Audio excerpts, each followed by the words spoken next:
শুরু হয়ে যাচ্ছে।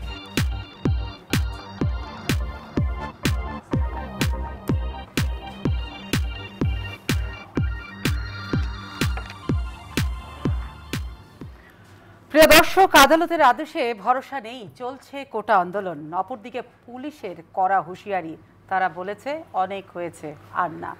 অন্যদিকে সব রাজনৈতিক পক্ষ এই আন্দোলনকে নিয়ে একটা ন্যারেটিভ দাঁড় করিয়ে দিয়েছে।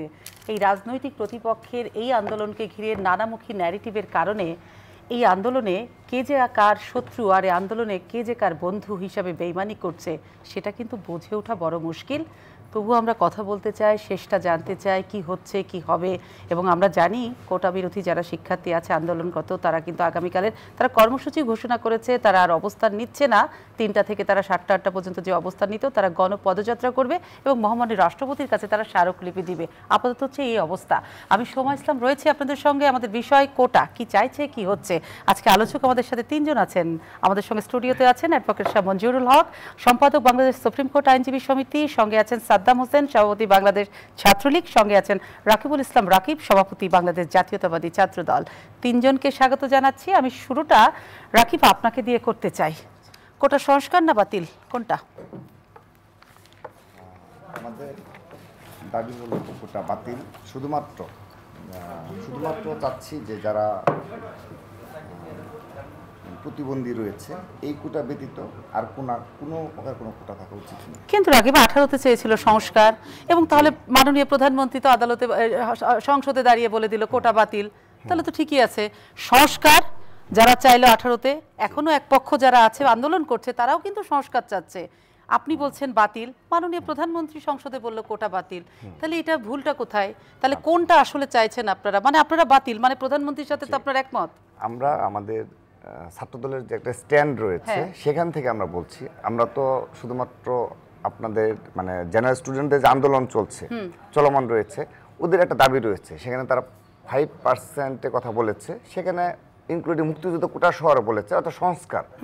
আমরাও চাচ্ছি যে এই বাংলাদেশে 5%-এর বেশি কোটা থাকা উচিত নয়, কিন্তু আমরা স্পেশালি আমরা ছাত্রদলের পক্ষ থেকে স্পেশালি বলেছি শুধুমাত্র যারা প্রতিবন্ধী রয়েছে এই কোটা ব্যতীত আমরা চাই যে আর যেন কোনো কোটা যেন না থাকে। এমনকি মুক্তিযুদ্ধ কোটাও আমরা ছাত্রদলের পক্ষ থেকে চাচ্ছি না। কেন মুক্তিযুদ্ধতে আপত্তি কেন এই কোটাতে? জি, এটি কারণ হলো আপনি একটি দেশের স্বাধীনতা 50 বছর পরে এসেও এটি থাকে কোনো তাদের জন্য আলাদা কোটা থাকে, এটি সারা বিশ্বে সম্ভবত কোনো জায়গাতেই নেই।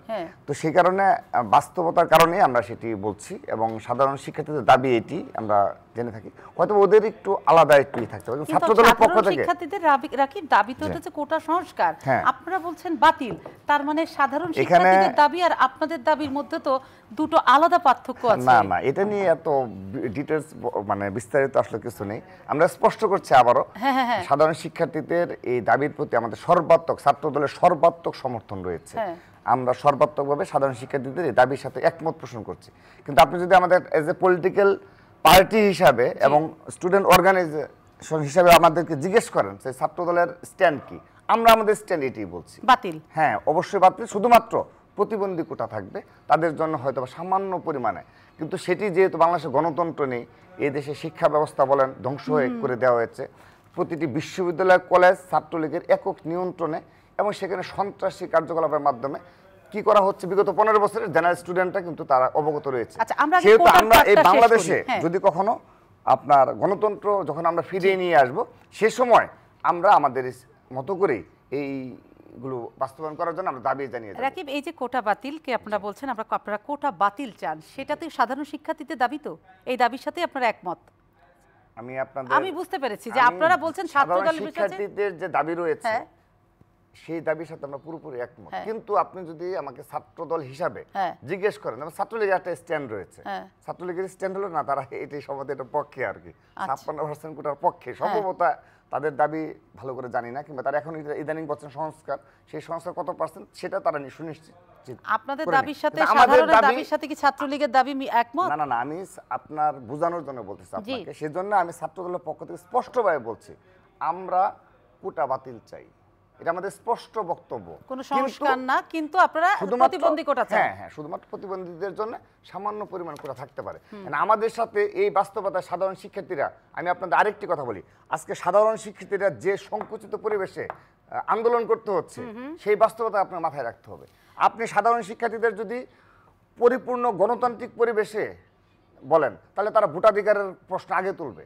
তারা বাংলাদেশের উপর দিয়ে যে রেলের করিডোর, এই যে রেল লাইনের যে করিডোর দেওয়া হলো, তার বিরুদ্ধে বলবে। তারা বলতে পারছে না তো।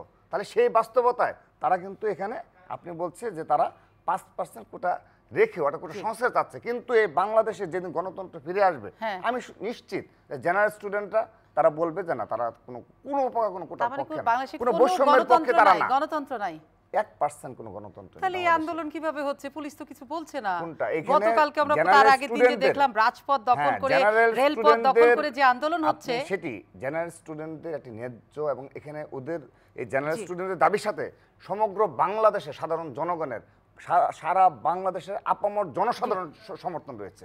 সেজন্য এখানে এই অবৈধ সরকারের এই মুহূর্তে কিছু করার নেই। আপনাদের আদালতে ভরসা নেই? আদালতের বিষয় তো এটি না, আদালতের সাথে তো আমাদের ন্যূনতম আস্থা নেই। আমি তাদের প্রতি সম্মান রেখে বলছি, আদালতের প্রতি আমাদের ন্যূনতম কোনো আস্থা নেই। এই আদালত সেই আদালত যে আদালত ভর করে তত্ত্বাবধায়ক সরকার বাতিল করা হয়েছে। এই আদালত সেই আদালত যেখানে বাংলাদেশের সকল ক্রিমিনালদের, আওয়ামী লীগের যত অপকর্ম করে থাকুক না কেন, তাদেরকে জামিন দেওয়া হয়, কিন্তু দেশনেত্রী বেগম খালেদা জিয়া একটা মিথ্যা বানোয়াট মামলায় তাকে জামিন দেওয়া হয় না।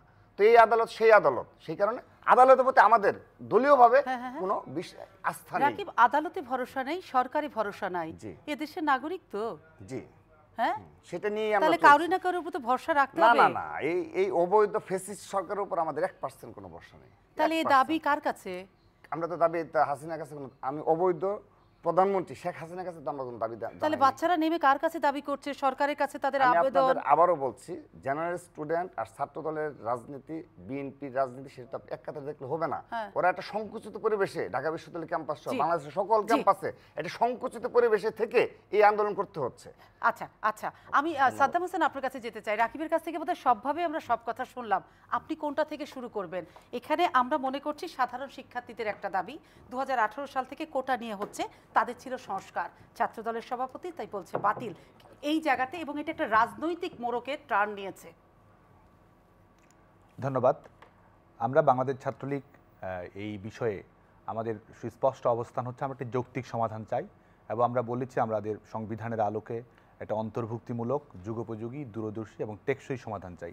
এবং আমরা এই কারণে সার্বিকভাবে কোটা সংস্কারের বিষয়ে পলিসি ডিসকাশনের মাধ্যমে এটির জন্য একটি সুষ্ঠু সুরাহা হয়, সেটি হচ্ছে বাংলাদেশ ছাত্রলীগের লক্ষ্য, এবং সেই লক্ষ্যেই কিন্তু আমরা কাজ করছি। কারণ আমরা মনে করি যে এটি স্পট ডিসিশন নেওয়ার কোনো বিষয় নয়, এটি মব জাস্টিসের মাধ্যমে সমাধান করার কোনো বিষয় নয়, এটি বিচার বিভাগীয় পর্যবেক্ষণের অপেক্ষায় আমরা রয়েছি, এবং আমরা একটি অন্তর্ভুক্তিমূলক সমাজ ব্যবস্থা চাই, এবং সেই লক্ষ্যেই আমরা এই বিষয়গুলো বলছি। এবং দেখুন, কোটা বাতিল এই যে আজকে বলা হচ্ছে, বা আজকে বাংলাদেশের তথ্য উপাত্ত পরিসংখ্যান, বাংলাদেশের আর্থসামাজিক বাস্তবতা, বাংলাদেশের চ্যালেঞ্জ কী রয়েছে, এসব বাস্তবতা না জেনেই যারা হুট করেই বলে ফেলতে পারে যে কোটা বাতিল, আমরা মনে করি যে তাদের কাছে আমাদের দেশের প্রত্যাশা, দেশের স্বপ্ন নিরাপদ নয়। আমি আপনার সঙ্গে কয়েকটি ইনফরমেশন শেয়ার করি। সেটি হচ্ছে, বাংলাদেশের প্রশাসনিক চাকরিতে এখনও আমাদের অংশগ্রহণ, আমাদের নারীদের অংশগ্রহণ যদি দেখি, বাংলাদেশের নারীদের অংশগ্রহণ এখনও 30%-এর নিচে।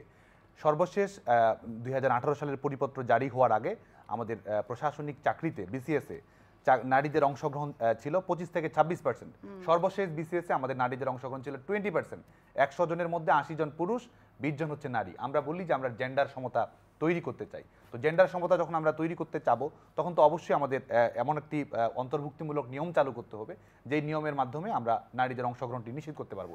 কারণ কোটা কিন্তু স্থায়ী কোনো ব্যবস্থা নয়। আমাদের নারীদেরকে আমাদের মূলধারায় যখন আমরা অন্তর্ভুক্ত করতে পারবো, বা পিছিয়ে পড়া বিভিন্ন নৃতাত্ত্বিক জাতিসত্তা, তাদেরকে আমরা মূলধারা অন্তর্ভুক্ত করতে পারবো, প্রান্তিক নিম্নবর্গীয় জনগোষ্ঠী, তাদেরকে আমরা মূলধারা অন্তর্ভুক্ত করতে পারবো, তারপরেই কিন্তু আমরা ভিন্ন কোনো পলিসিতে যেতে পারি। কোটা সবসময় চলমান সংস্কারের একটি বিষয়, যে কারণে নারীদের জন্য অবশ্যই একটি প্রোটেকশন, একটি সাংবিধানিক সুরক্ষার প্রয়োজন রয়েছে বলে আমরা মনে করি। পৃথিবীর প্রত্যেকটি দেশ, ইউরোপের প্রত্যেকটি দেশ যারা কল্যাণধর্মী রাষ্ট্র ব্যবস্থা গড়ে তুলেছে, আমাদের চীন 20% পর্যন্ত কোটা সংরক্ষণ রেখেছে। এবং আরেকটি বিষয়, সেটা হচ্ছে কোটা না মেধা। মানে কোটা আছে বলে কি সে নারী বলে চাকরি পেয়ে যাচ্ছে, বিষয়টি কেমন? কোটা না মেধা, এটি কি কোনো যুক্তিসঙ্গত প্রশ্ন? আমরা বলছি যে ধরুন নারী কোটা হোক, আদিবাসীদের হোক, জেলা কোটা হোক, এই যে চালু করা হয়, 43তম বিসিএস এর আপনাকে উদাহরণ দিই। 43তম বিসিএস এ অংশগ্রহণ করেছে 5 লাখ শিক্ষার্থী, লিখিত পরীক্ষায় উত্তীর্ণ হয়েছে 15,000 শিক্ষার্থী। 5 লাখ থেকে 15,000, 15,000 লিখিত পরীক্ষায় উত্তীর্ণ দিয়ে ভাইভায় উত্তীর্ণ হয়েছে আরো 5 থেকে 6,000 শিক্ষার্থী। এখন এখানে কে মেধাবী কে মেধাবী না? এবং এই কোটা কি প্রয়োগ হচ্ছে 5 লাখ থেকে 15,000 এসে তখনও কোটা প্রয়োগ হচ্ছে না, 5 লাখ থেকে 5,000 এসে তখনও কোটা প্রয়োগ হচ্ছে না। প্রয়োগ হচ্ছে যখন আপনি বিভিন্ন ক্যাডারে তাদেরকে বন্টন করছেন, তখন হচ্ছে কোটা প্রয়োগ হচ্ছে। কোটা না মেধা, এটি তো ধারণা, এটি কোনো রাকিব ছাত্রদলের সভাপতি, তাদের অবস্থান কিন্তু একদম পরিষ্কার, কোটা বাতিল। আপনি ছাত্রদলের সভাপতি, আপনার অবস্থান কি? সুস্পষ্ট। আমরা কিন্তু বলছি আমরা অবশ্যই সংস্কার, আমরা সংস্কারের পক্ষে, এবং এটির জন্য আমরা বলছি যে বিচারিক বিভাগের পর্যবেক্ষণ আসবে, বিশেষজ্ঞদের মতামত গ্রহণ করা হবে।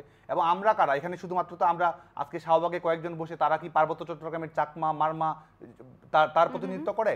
যে মেয়েটি কক্সবাজারের প্রত্যন্ত অঞ্চল থেকে লেখাপড়া করছে তার প্রতিনিধিত্ব তারা করে? প্রতিবন্ধী শিক্ষার্থীরা, তাদের নিজস্ব মতামত রয়েছে, রাষ্ট্রীয় তথ্য উপাত্ত পরিসংখ্যান রয়েছে।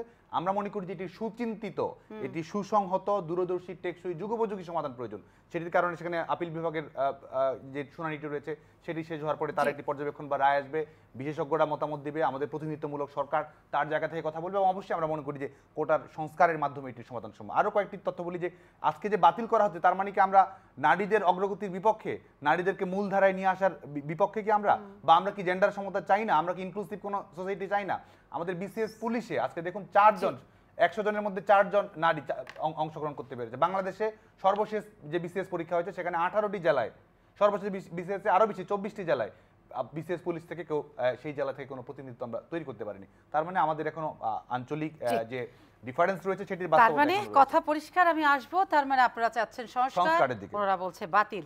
আমি অ্যাডভোকেট শাহ মঞ্জুরুল হক আপনার কাছে যেতে চাই। সবচেয়ে বড় কথা বিষয়টি আদালতের, এই আদালতের বিষয় আপনার জন্য এখানে বসে কথা বলাটা বোধহয় কঠিন, কিন্তু সবচেয়ে বড় কথা পক্ষ বিপক্ষের আপনি মতামত শুনলেন। এখন যদি আমি জানতে চাই, কোর্ট চলে গেছে আদালতে, কিন্তু তারপরও আপনারা একটা পূর্ণাঙ্গ জাজমেন্ট দিয়েছেন, কিন্তু সেইখানে সংস্কার না বাতিল, রাজপথ না আদালত নাকি নির্বাহী? আমি বলছি, পুরাটাই বলছি, আমি কঠিন না, আমি সহজ করেই বলছি।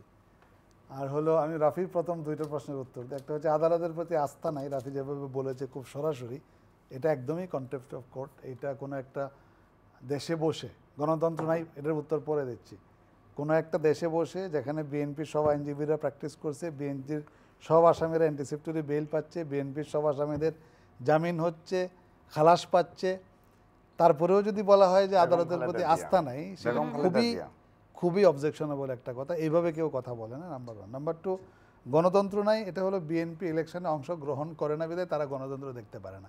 বাংলাদেশে গণতন্ত্রের 2টা ধারা আছে। মেইনলি একটা ধারা যে আপনাকে প্রতি টার্মে প্রতি ইলেকশনগুলি হতে হবে। পার্লামেন্টের ইলেকশন হচ্ছে, উপজেলা পরিষদ ইলেকশন হচ্ছে, ইউনিয়ন পরিষদ ইলেকশন হচ্ছে, মানুষ পার্টিসিপেট করছে, তারাও নামে বেনামে উপজেলা পরিষদ এবং কি বলে ইউনিয়ন পরিষদে অংশগ্রহণ করছে।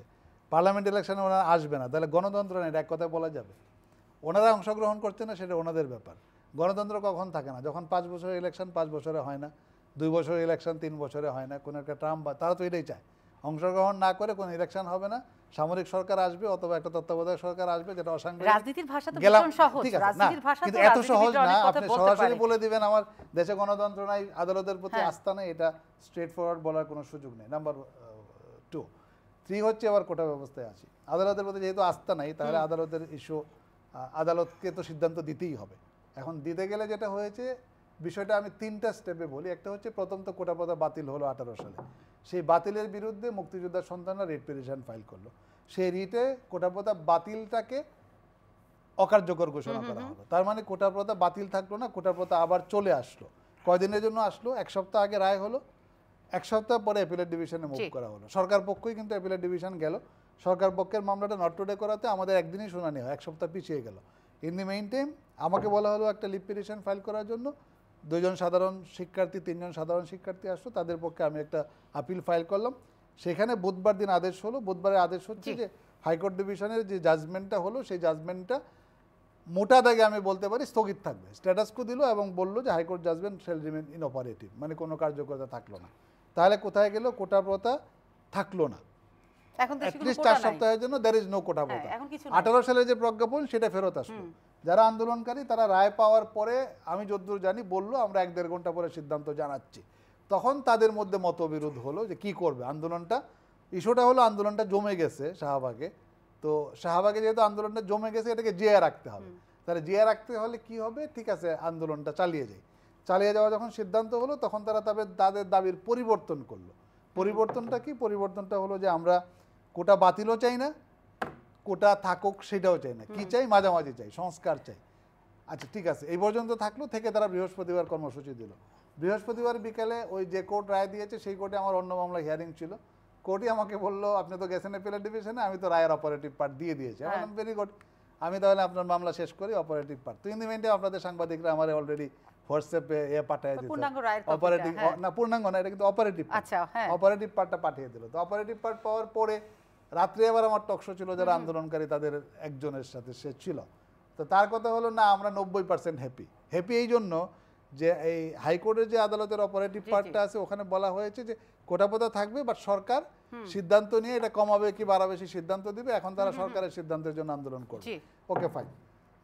তাহলে আমার কথা হলো আপনি থাকবেন একটা গণতান্ত্রিক রাষ্ট্রে, অথবা গণতন্ত্র নাই যেটা দাবি করা হচ্ছে এরকম রাষ্ট্রে থাকবেন, অথচ আপনি ফ্রি মুভমেন্ট করবেন শাহবাগে বসে, টিভি টকশোতে এসে কথা বলবেন, ইলেকশনেও নামে পার্টিসিপেট করবেন, তারপরেও বলবেন গণতন্ত্র নাই, আদালতের প্রতি আস্থা নাই। কিন্তু আদালতের রায় তো আপনাকে মানতে হবে। এখন আদালতের রায় মানার জায়গাটায় হাইকোর্ট ডিভিশনে যে রায়টা বের হলো বৃহস্পতিবার দিন, এখন ওই রায়টাকে কিন্তু আপনি বের হলেও আর কার্যকর বলা যাচ্ছে না, বিকজ অ্যাপিলেট ডিভিশনের মামলাটা বিচারাধীন 7ই আগস্ট পর্যন্ত। 7ই আগস্ট পূর্ণাঙ্গ জাজমেন্ট বের হলে আপিল ফাইল হবে, আপিলের উপর অ্যাপিলেট ডিভিশন একটা সিদ্ধান্ত দেবে, সেই সিদ্ধান্তের আলোকে সরকার ব্যবস্থা গ্রহণ করবে। আন্দোলনের জায়গাটা এখন আসি, তাহলে লিগ্যাল প্রসিডিংটা ইজ ভেরি ক্লিয়ার যে একটা মামলা আপিল বিভাগে বিচারাধীন আছে, হাইকোর্টের রায় অকার্যকর আছে, আপনার কোটাপোতা আপনি বাতিল চেয়েছিলেন, বাতিল আছে। তাহলে আপনি এখন কেন আন্দোলন করছেন? 1, মাঠ গরম রাখার জন্য, 2, অশুভ শক্তির পায়তারা আছে, 3, তারা বললো যে আমাদের সমর্থন আছে, ছাত্র দলের সমর্থন আছে, বিএনপিরও সমর্থন আছে, এবং বিএনপির আইনজীবীরা যারা আমার সাথে কোর্টে দেখা হচ্ছে তারাও কিন্তু বলছে ভাই কি ওরা ভাই ওরা ডেলি আদালতে প্র্যাকটিস। একটা আন্দোলনকে অশুভ কেন বলছেন? অশুভ শক্তির ইন্ধন আছে, অশুভটা কোথায়? আন্দোলন মানে কি বিপক্ষের আন্দোলনই কেন অশুভ? কারণ না থাকবে তখন আন্দোলনটা কি শুভ? আন্দোলন আপনার সাংবিধানিক রাইট, ডেফিনেটলি। আমি কিন্তু সব জায়গায় এটা বলছি যে সংবিধানেই বলেছে একটা যারা সংক্ষুব্ধ হবে তার আন্দোলন করার একটা সুযোগ রয়েছে, কিন্তু সেটা কি? জননিরাপত্তা এবং কারণ, যৌক্তিক কারণ সাপেক্ষে। এখন আপনার তো কারণটাই নাই, আপনি কোটাপোতা বাতিল চাইছেন, কোটাপোতা বাতিল আছে। আমি একটু জানতে চাইলাম তাহলে মানে আপনি সংস্কার চান, আপনি বিএনপি পন্থী ওনাদের যে সমর্থন সংস্কার না তো বাতিল, ছাত্রলীগ বলছে সংস্কার, ওনাদের তো হাসিল হয়েছে, ওনাদের তো আন্দোলনের কোনো কারণ নেই। আর যারা আন্দোলন করছে তারা যেহেতু তাদের যুক্তি পাল্টিয়ে বলতেছে আমরা সংস্কার চাই, মাঝামাঝি চাই, তাহলে মাঝামাঝি করতে হলেও তো আপনাকে অ্যাপিলেট ডিভিশনে যখন একটা মামলা নিষ্পত্তি থাকে, আপনার আস্থা থাকুক বা না থাকুক সেই তারিখ পর্যন্ত আপনাকে অপেক্ষা করতেই হবে। তাহলে এখন ভবিষ্যৎটা কোথায় কোটার? এখন ভবিষ্যতের কোটা ডেফিনেটলি অ্যাপিলেট ডিভিশন। এখন অ্যাপিলেট ডিভিশন যদি বল এক্সিকিউটিভের হাতে দিয়ে দেয়, দিতে পারে। হাইকোর্ট যেরকম দিয়ে দিয়েছে অ্যাপিলেট ডিভিশনও কিন্তু বল এক্সিকিউটিভের হাতে দিতে পারে। তাহলে আপনারা খুশি? কারা খুশি? আন্দোলন যারা করছে, বিএনপি খুশি হলো কিনা, ছাত্রদল খুশি হলো কিনা আমার জানার দরকার নেই, যারা আন্দোলন করছে তারা খুশি, এক্সিকিউটিভের হাতে দিয়ে দিলেই তারা খুশি। মানে এই কোটা আন্দোলনটা একটা সাধারণ আন্দোলন না, সাধারণ আন্দোলন ডেফিনেটলি সাধারণ আন্দোলন। এর মধ্যে যেটা বলছেন যে অশুভ শক্তি, অশক্তি, কিন্তু আছে, কিন্তুটা হচ্ছে যে যারা বিভিন্ন জায়গায় ভর করতে চায় তারা এসে এই অশুভ ভরটা এখানে করার চেষ্টা করছে, যে সরকার এবার ক্ষমতায় আসার পরে কোনো আন্দোলন এখন জমে নেই, একটা আন্দোলন জমতে যাচ্ছে, এটা তো তাড়াতাড়ি শেষ হবে কেন? ধন্যবাদ। এখানে অনেকগুলো বিষয় উঠে এসেছে, আমি শুধু আমাদের সম্মানিত আইনজীবী মঞ্জুরুল হক ভাইকে শুধু একটি কথা বলবো, আপনাদের যে সুপ্রিম কোর্ট আইনজীবী সমিতির যে নির্বাচন, সেই নির্বাচনে গ্রেফতার, মারামারি, কাটাকাটি অনেক বিষয় কিন্তু জাতি দেখেছে, আমরাও দেখেছি। তো আমরা এগুলো নিয়ে কি কথা বলতে পারবো না? এটা কি আদালত অবমাননা হয়ে যাবে? যা ঘটনা ঘটবে, যা জাতির সামনে ঘটতেছে, আপনি জেনারেল সেক্রেটারি প্রার্থীদের গ্রেফতার করে নিয়ে যাওয়া, মারামারি, কাটাকাটি, যুবলীগ হাইকোর্টে সুপ্রিম কোর্টে ঢুকে পড়ছে, আচ্ছা ঠিক আছে, সেগুলো জাতীয়ভাবেই দেখা হয়েছে, প্রতিটি চ্যানেল নিউজও করেছে। তো সেই বাস্তবতা আমরা এগুলো নিয়ে কথা বলবো, এটাও কি আদালত অবমাননা কিনা আমি সেটা জানি না। আর তিনি বললেন যে আদালত আস্থা নিয়ে কথা বলতে পারবো না। তাহলে এটা নিয়ম করেন যে গণতন্ত্র নেই, আদালতে আস্থা নেই, এই কথাগুলো বলা যাবে না, এরকম একটা নিয়ম করে দেন আমাদেরকে, যে এই দেশে কেউ কোনো বিরোধী মতের কোনো কথা বলতে পারবে না। তাহলেই তো হয়, এটুকু তো বাকি আছে। আপনাদের যে ভাষা বসলে, যে আমি একটু আগে বললাম যে আদালত আস্থা নেই, আমি স্পষ্টভাবে বলছি দেশ নেত্রী বেগম খালেদা জিয়ার মামলা, তাকে জামিন দেওয়া হয় না। আর সেখানে আপনাদের আওয়ামী লীগের সেলিম সংসদ অবৈধ সংসদ সদস্য ৫-৭ জন, তাদের ৫০ বছরের সাজা হয়, ৩০ বছরের সাজা হয়। কই, তারা তো অবৈধ সংসদে ঠিকই অবৈধভাবে দায়িত্ব পালন করে যাচ্ছে, তাদের জামিন হয়ে যায়, তাদের সাজা হয়ে গেছে। কিন্তু রাকিব, আমি সেখানে ছোট প্রশ্ন জানতে চাই, আমি আসবো। আমার নেত্রী আপনাদের মূল তিনবারের দাবি প্রধানমন্ত্রী। বাতিল। আচ্ছা, আপনাদের দাবি কোটাটা বাতিল, এই আমি বাতিলটা এখানে করবে যাচ্ছি। কে? না, না, সরকারকে তো মানতে হবে এখানে বাতিল অনেক করতে বিষয় উঠে গেলে। আসছে, আমি একটু প্লিজ একটু বলতে দেন। জি, জি, অনেক জি। বিষয় উঠে আসছে, এটা গেল। তো সেহেতু এই টক শোতে কথা বলছি, ফেসবুকে তো স্ট্যাটাস দিয়ে কারণে দেশে গণতন্ত্র আছে, এই গণতন্ত্র আপনাকে তাহলে গণতন্ত্র স্টাডি করতে হবে, আমি অনুরোধ জানাইলাম। তো আমরা আমাদের কথা বলেই যাব, আমরা যতদিন দেহে রক্ত থাকবে ততদিন এই দেশের গণতন্ত্র পুনরুদ্ধারের জন্য লড়াই করেই যাব, এবং এবং অবশ্যই আমরা সফল হব। তাহলে এই যে ইনশাআল্লাহ। কোটা আন্দোলন, আমি রাকিব, বাকি এটা কথাগুলো বলে গণতন্ত্র দিচ্ছি। উদ্ধারের আন্দোলন নাকি কোটা আন্দোলন? আমি এটা বলছি। তারপর যে দুজন রিটকারে, হ্যাঁ। তিনি যে রেফারেন্স দিলেন, জি, উনি বলেছেন। এই দুজন রিটকারে কি এই আন্দোলনের সাথে সম্পৃক্ত? আপনি এটা তো পুরোপুরি একটা মেকানিজম, এটা তো আমরা বুঝি। এই যে দুজন রিটকারে, তিনি হলো সাংবাদিক সমিতির একজন, আরেকজন হলো আরেকজন রয়েছে স্টুডেন্ট, তারা তো এই আন্দোলনের সাথে হয়তো তারা রিট করে নেই, মূল আন্দোলনকারী তো তারা না। সেহেতু আন্দোলনকারীরা কেন তাদের সিদ্ধান্ত মানবে? এবং আন্দোলন বলেছে আদালত আদালতে কাজ করেছে, এখন তারা নির্বাহী বিভাগের কাছে এটা চাচ্ছে। তো এই বিষয়টা আপনারা স্পষ্ট করবেন, ঘুরিয়ে পেঁচিয়ে জাতিকে মিথ্যাচার করা যাবে না। যে দুজন রিট করেছে সেই দুজন রিটের কি হলো না হলো ওটা তো হেডে কিনা, ওটা তো শুরুতেই বলছে আদালতে কি রিট, ওরা রায়ের আগেই বলছে কি রায় হবে না হবে এটা ওদের বিষয় না। ওরাও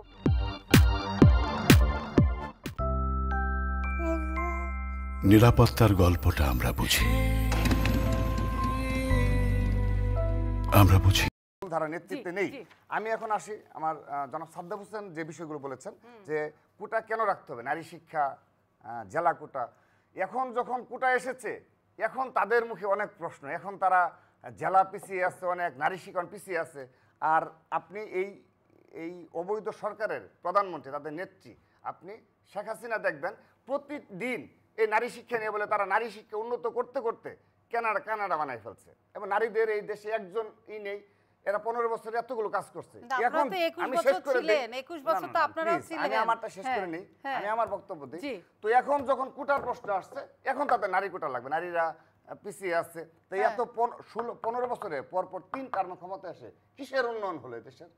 এই দেশে কিভাবে আন্দোলন? আমি শেষ করে দিই। না, যে প্রশ্ন আমি তার প্রশ্নের জবাব দেইনি। তারপরে বলেছেন যে জেলা কোটা, জেলা কোটা কেন রাখতে হবে? কারণ অনেক অনগ্রসর রয়েছে, ট্রু, সত্যি। কারণ এই 15 বছরে এই অবৈধ ফ্যাসিস্ট সরকার শুধুমাত্র নিজেদের লুটপাট ছাড়া আর তো কিছু করে নাই। এখানে শিক্ষা কোথায় যাবে, কোন জেলা পিছিয়ে আছে, এগুলো নিয়ে তো ভাবার সময় নাই। কিন্তু যখন জেনারেল স্টুডেন্টদের একটা যৌক্তিক বিষয় আসছে, এখন তাদের মনে হয়েছে না কিছু জেলাতে পিছিয়ে আছে, এখন তারা অ্যানালাইসিস করে বের করে অমুক অমুক জেলায়, কিন্তু তারা বুঝে না যে 15 বছরে এই জেলার দিকে তারা নজর দেয়নি। সেজন্য ছাত্র দলের আমরা যে গণতন্ত্র পুনরুদ্ধারের লড়াই সংগ্রাম করছি, আমরা অনেক স্ট্রাগল করে টিকে আসছি। ছাত্রদল আমাদের শত শত নেতাগুলো গুম খুন হয়েছে, সেই রক্তের উপর দিয়ে আমরা রাজনীতি করে যাচ্ছি। আমরা কোনো মিডিয়া কাভারেজ পাই না, ছাত্রদলের কোনো প্রোগ্রাম মিডিয়া। সেই ছাত্রদলের পক্ষ থেকে আমি আনুষ্ঠানিকভাবে বলছি, এখানে আপনি এসব যে করেছেন এগুলো দ্বারা আপনাদের প্রমাণ হয় যে বিগত 15টি বছর এই দেশে কোনো বৈধ সরকার ছিল না, কোনো গণতান্ত্রিক সরকার ছিল না। তাদের বক্তব্য স্পষ্ট হয়ে যাচ্ছে, যারা কোনো জেলার দিকে নজর দেয়নি, নারী শিক্ষা, তাদের বক্তব্য আমি শেষ করে দিচ্ছি। এখন আমাদের স্পষ্ট বক্তব্য, শিক্ষা খাতে জিডিপির, জাতীয় বাজেটে জিডিপির 5% অবশ্যই বরাদ্দ রাখতে হবে। এটাকে বলে সুশাসন।